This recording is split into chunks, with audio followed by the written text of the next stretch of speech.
اذ چې هر کله چې قلنا مونږ وی للملائکه فرشتو ته اسجدوا تاسو ټول سجده وکړئ لآدم علیه السلام ته. بسم الله الرحمن الرحیم. نن زموږ د قرآن پاک د ترجمې سبق نمبر 19 دی. سوره بقره شروع ده، اوله سپاره ده او څلورمه رکوع ده. نن به انشاءالله مونږ یو آیات تلاوت کوو او بیا به د هغې لفظي ترجمه او مختصر تفسیر کوو. اعوذ بالله من الشیطان الرجیم. بسم الله الرحمن الرحیم. وَإِذْ قُلْنَا لِلْمَلَائِكَةِ اسْجُدُوا لِآدَمَ فَسَجَدُوا إِلَّا إِبْلِيسَ أَبَى وَاسْتَكْبَرَ وَكَانَ مِنَ الْكَافِرِينَ. صدق الله العظيم. وَإِذْ قُلْنَا لِلْمَلَائِكَةِ اسْجُدُوا. دې آیات کې اوس الله جل جلاله فرشتو ته حکم کوي چې آدم علیه السلام ته تاسو سجده وکړئ، ځکه چې هغه تاسو نه علمي لحاظ سره ډیر زیات افضل دی. نو تاسو نه چې اوس علمي لحاظ سره ډیر اوچت دی آدم علیه السلام، نو اوس تاسو دته د تعظیم او د تکریم او د احترام سجده وکړئ. نو دلته کې اوس په دې فرشتو کې به جن نه د شیطان دا به ورسره اوسېدو. نو دلته کې اوس موږ اول ترجمه کوو. وَإِذْ د دې اذ نه مخکې اذکر محذوف راوباسئ. اذکر ته یاد کا. اذکر دا د امر صيغه ده، په دې کې انت ضمیر فاعل دی. د دې معنی ده ته یاد کا. نبی علیہ السلام ته فرمای ته هغه وخت یاد کا او کله چې وَإِذْ او کله چې قلنا دا د جمع متکلم صيغه ده او د فعل ماضی. مونږ اویل قلنا قلت معنا ده ما اوی، قلنا معنا ده مونږ اوی. وَإِذْ قلنا او کله چې مونږ اوی للملائکه فرشتو ته. نو دا ملائکه چې ده کنه دا د ملکون جمع ده. ملکون چې ده کنه دا یوې فرشتې ته وای، او ملکانی دا دوه فرشتو ته وای. ملکان دوه فرشتو ته وای، او ملائکه دا ډیرو فرشتو ده. د دوه نه چې زیات چې هر څومره وي، که درې وي، که درې سوه وي، که درې زره وي، که درې لکه وي، که درې کروړه وي، د دوه نه بره چې څومره هم دي که په کربونو فرشتې دي نو ټولې ته مراد شوې. ټیک شوه. نو وَإِذْ او هر کله چې قلنا مونږ اوویل للملائکة فرشتو ته اسجدو تاسو سجده وکئ. دا اسجدو د امر صيغه ده، حکم دی پکې. امر د امر حاضر جمع متکلم صيغه ده، د جمع مخاطب صيغه ده. ٹھیک شو. متکلم نه جمع مخاطب صيغه ده، جمع حاضر صيغه ده، جمع حاضر. نو د امر صيغه ده چې یو سړی ته ته سجده وکړه نو هغه ته اسجد. او چې دوه ته نو اسجدا به بیا وي، او چې ډیرو ته نو بیا به اسجدو تاسو سجده وکئ. نو دلته کې د حمزه نه هغه پیش د مخکې د ملائکه د تی د وجې نه ختم شوی دی. نو دا موږ وایو ملائکه تسجدو، دا اصل کې اسجدو دی. اسجدو معنی تاسو ټول سجده وکئ، تاسو ټول سجده وکئ. نو وَإِذْ قُلْنَا او هر کله چې مونږ ویل للملائکه فرشتو ته اسجدو تاسو ټول سجده وکئ لآدم علیه السلام ته. نو دا سجده چې و دا د تعظیم و، د احترام و، دا د عبادت والا سجده نه و، دا د عبادت سجده نه و، دا د احترام سجده و. د زمونږ د امت محمدیه د شریعت محمدیه نه مخکې چې څومره امتونه تیر شوي، څونه پیغمبران تیر شوي، د هغې په شریعتونو کې به د تعظیم او احترام دپاره سجده کول دا به جایز و. او په دې امت کې سجده حرام ده. د الله نه علاوه بل هیڅ چاته د سجدې حکم نشته.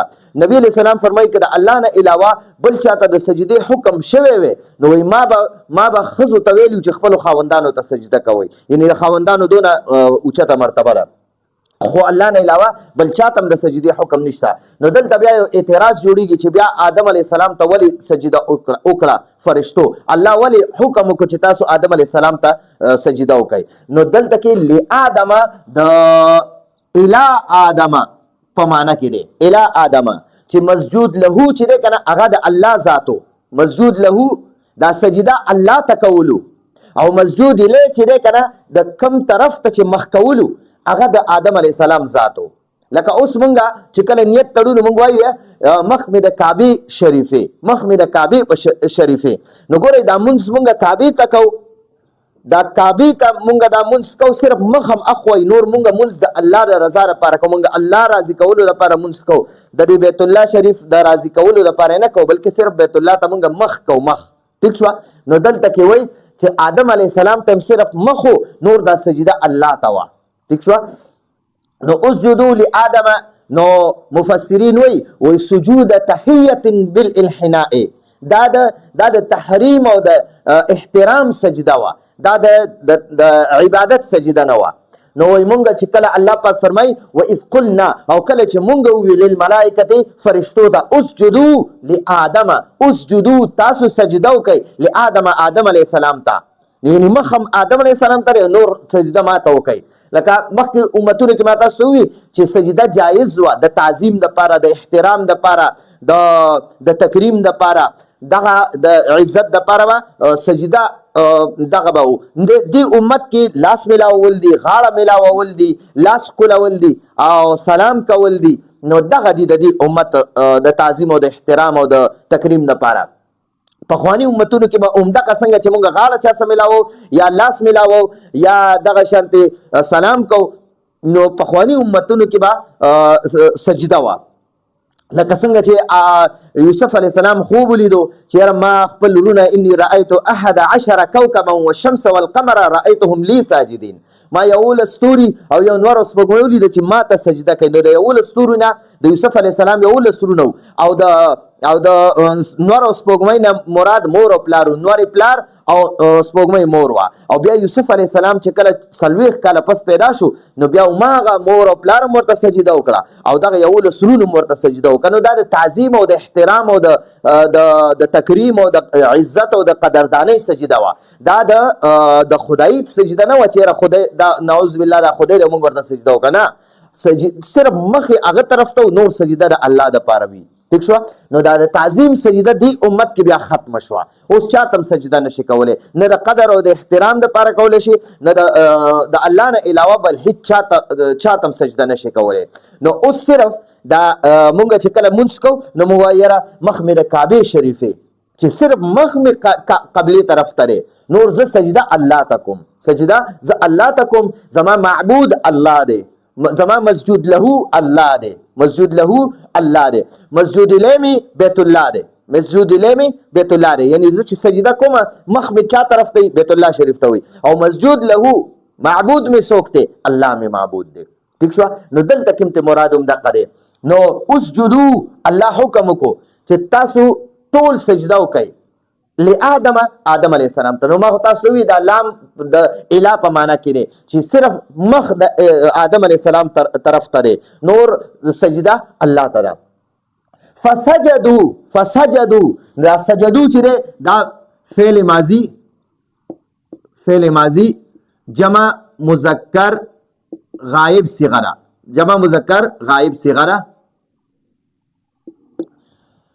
سجدو د فا معنا ده نو فورا دا فا چې ده کنه دا د ډیر قریب د پر راځي. فورا سجدو ټول فرشتو سجده وکړه، ټول هغوی ټول سجده وکړه، نو دوی ټول سجده وکړه الا مگر سجده اونکړه، چا اونکړه؟ ابلیس اونکړه. سوا د ابلیس نه نو ټول فرشتو دغه وکړه، سجده وکړه. نو مفسرین فرمای ابلیس چې کنه وهو ابو الجن وكان بين الملائکه، هغه د جناتو نیکو مشرو ټولو نه اعلی، جد اعلی ورته وي، جد اعلی یعنی اولنې کس چې کنه د جناتو ابتدا د ابلیس نشي وه، دای نیکو لکه څنګه د انسانانو ابتدا د آدم علیه السلام نشي وه، داسې د جناتو ابتدا د ابلیس نشي وه. نو دا ابلیس چې کنه دا د شیطان لقب دی، لقب د ابلیس دا د شیطان لقب دی، د شیطان لقب دی. لقب یې څه شی دی؟ ابلیس. د شیطان لقب سره ابلیس. خپل نوم یې سو عزازیل.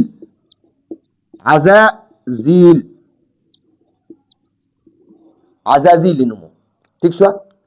نو دا ابلیس معنا ده، ابلیس معنا ده نا امیده، دا الله د ذات نه بالکل نا امیده او حیران او سرګردانه. نو دا د الله د ذات نه نا امیده و، ځکه الله مردود کو. او دا فرشته نه وه، ګورئ فرشته نه وه، او نه دا د فرشتو استاذ وګورئ. بعض اکثر خلک دې ځای کې غلطي کوي چې دا ابلیس دا وایي د فرشتو استاذ و. بالکل د فرشتو استاذ نه و. دا حالانکه عابد ډیر زیات و، د به ډیر زیات عبادت کولو د الله پاک، عبادت په ډیر زیات کولو. او بل دا دی چې علم ورله الله ډیر زیات ورکړو. نو او نور دا د جناتو جد اعلی، یعنی نیکو د اولنې انسان دغه جناتو کې اولنې داو، او بیا د نه وروسته بیا د ټول جنات الله پاک پیدا کړي دي. نو دا ټول الله د اور نه پیدا کړي دي، د اور نه. ٹھیک شو. نو ابلیس چې ابلیس دا صرف د فرشتو مجلس کې به اوسېدو، ډېر عبادت په د الله کولو، ډېر زیات علم ورسره و، الله ډېر علم ورکړو، معرفت ورته الله پاک ورنصیب کړو. خو ده چې کله تکبر وکړو که نه تکبر وکړو، الله ټولو فرشتو ته حکم وکړو چې آدم علیه السلام ته سجده وکړئ، خو دې ابلیس ورته سجده ونه کړه، د الله حکم یې ونه منلو. دا څه وجه وه؟ وجه څه وه؟ نو ده ووي د شیطان سره مخکې اوس دلته کې وایي د انکار وکړو. د څه د وجې نه انکار وکړو؟ ده وایي انا خیر منه، زه د آدم علیه السلام نه بهتره یم، افضله یم، ډېر قیمتي یم د آدم علیه السلام نه. وجه څه وه؟ هو ده وایي چې خیر منه خلقتنی من نار، تا زه د اور نه پیدا کړی یم، وخلقته من طین، او دا د یو بیکاره خټې نه پیدا کړی دی. نو اوس د اور کار سره په بره تلل، او د خټې کار سره په ښکته تلل. خټه خو لکه د اور په شانتې بره لمبې نه وخي که نه، په ځمکه یو شان پرته وي. نو آدم علیه السلام زمانه په مرتبه کې ښکته دی، نو ما ته تا څنګه حکم وکړو؟ تا خو ټولو فرشتو ته حکم وکړو، خو د فرشتو مجلس کې دا شیطان هم ناست و. نو ټولو فرشتو حکم وکړو. نو ګورئ فرشتې د شیطان نه په څو چنده اعلی او افضلې وي، افضلې دي، اعلی مرتبه ده د فرشتو، نورانی مخلوق دی، هر وخت د الله په عبادت کې مصروف وي. او نو ګورئ چې اعلی ته حکم وشي که نه، نو دا فضول او دا ادنا چې دی دا پکې په اول سر کې دا به حکم په اول سر کې مني. ٹھیک شو. اوس لکه ګورئ د پاکستان بادشاه چې که نه، د پاکستان بادشاه دا چې د ملک گورنرانو ته حکم وکړي که نه، گورنرانو ته چې یاره تاسو به ټول پابندۍ سره منځونه کوئ، ټول به 15 وخته جمع سره منځونه کوئ. ٹھیک شو. نو په دې گورنرانو ته حکم وکړو، خو دې کې دا وزیران ټول را داخل شو، بیا پکې د عملي ټولې راغلي، او بیا پکې د عوام هم ټول رالل. نو ټولو ته دا حکم دی. نو دغه شان الله پاک چې سجده د سجدې حکم فرشتو ته وکړو، نو ابلیس هم پکې راغی. ابا دا د فعل ماضي اوله صيغه ده، ماضي اوله صيغه ده. ٹھیک شو. فعل ماضي واحد مذکر غائب صيغه ده. دا اصل کې ابایا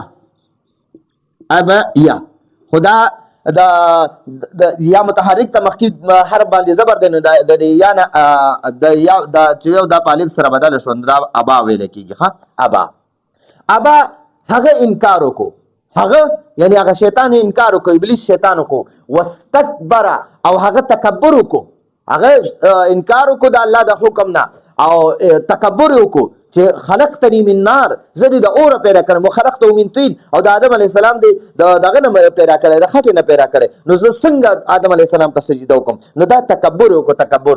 وکانه، او هغه شو، وکانه او هغه شو. د کانه معنا دا وو، خو دلته کې دا کانه چې دی دا د سواره په معنا کې شو، سواره.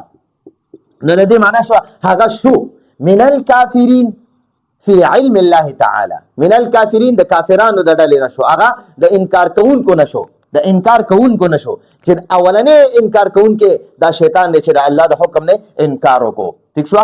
دا وکانه هغه شو من الکافرین د کافرانو نه، د انکار کوونکو نه، د انکار کوونکو نه، هغه د انکار کوونکو نه شو. ٹھیک شو. دا اول دا د الله د حکم نه انکار وکړو. نو دلته کې وایي چې یاره دا دا اوس په دغه وخت کې بیا کافر شو او کنه دا د مخکې نه کافر په د الله په علم کې نو اکثر علما وی مفسرین وی وکانه من الکافرین ای فی علم الله تعالی دا د الله په علم کې علم ازلی کې دا د ابتدا نه چې دا کافر دا الله نافرمانو خو دلته کې الله پاک بیا خپل معرفت ورکړو او علم ولا ورکړو نو بیا بعض علما وی چې نه دا مخکې مسلمانو دا مخکې د الله عبادت په کولو خو بیا رستو دا انکار وکړو بیا الله کافر کو ٹھیک شو نو دا بیا د کافرانو نشو نو امید دی په دې وتا سپې شوی یو ځل بیا ترجمه کو و اذ او اذكر معنا بکې کوا او هغه وخت یاد کا اذ چې هر کله چې قلنا مونږ وی للملائکه فرشتو ته اسجدوا تاسو ټول سجده وکړئ لآدم علیه السلام ته تاسو ټول آدم علیه السلام ته سجده وکړئ فسجدوا نو ټول سجده وکړه دا الله دا حکم ټول فرشتو مننه سجده وکړه الا ابلیس سوا د ابلیس نه ابلیس دا د شیطان لقب دی او د خپل نوم عزازیل دی ٹھیک شو د الا مگر سجده اون کړه یا سوا د ابلیس نه او کته د سوی فسجدوا ټول سجده وکړه الا مگر سجده اون کړه بیا ور سره دا خبره کې مگر سجده اون کړه کچرته ته الا معنا مگر کې ٹھیک شو مگر نو بیا ور سره سجده اون کړه دا لفظ وی ابلیس سجده ابلیس اون کړه او کنه ته چیرې فسجدوا الا ابلیس د دې الا معنا ز بغیر کوم یا سوا کوم سوا نو ته د معنا بغیر هم کولای شي بغیر د ابلیس نه یا سوا د ابلیس نه ٹھیک شو سوا د ابلیس نه نور ټول فرشتو د الله حکم ومنلو او هغه سجده وکړه خدای ابلیس یاد وساتئ صرف د فرشتو په مجلس کې اوسېدو وهو ابو الجن دا د شیطان د جناتو نکو او کان بین الملائکه صرف د ملائکو په مجلس کې اوسېدو ٹھیک شو نور دا نه فرشتو نه د فرشتو استادو دا یاد وساتئ ګوره ابا هغه انکار وکړو د ابلیس انکار وکړو د الله د حکم نه د سجدي کولو نه واستكبر او تکبر وکړو او وی انا خیر منه خلقتني من نار وخلقته من طين زه د آدم علی السلام نه بهتر یم افضل یم زه د اور نه پیدا کړم ما د خاطر نه پیدا کړم وکانا او هغه شو من الکافرین د انکار کوونکو نه د کافرانو نه شو نو اولنې د کافرانو نه بیا د ابلیس شو نو دا زمونږه د نن ورځې درس ته امید دی تاسو په دې درس باندې پوه شوي راتلونکي درس پورې اجازه غواړو هذا هو المرام والله اعلم بحقیقة الكلام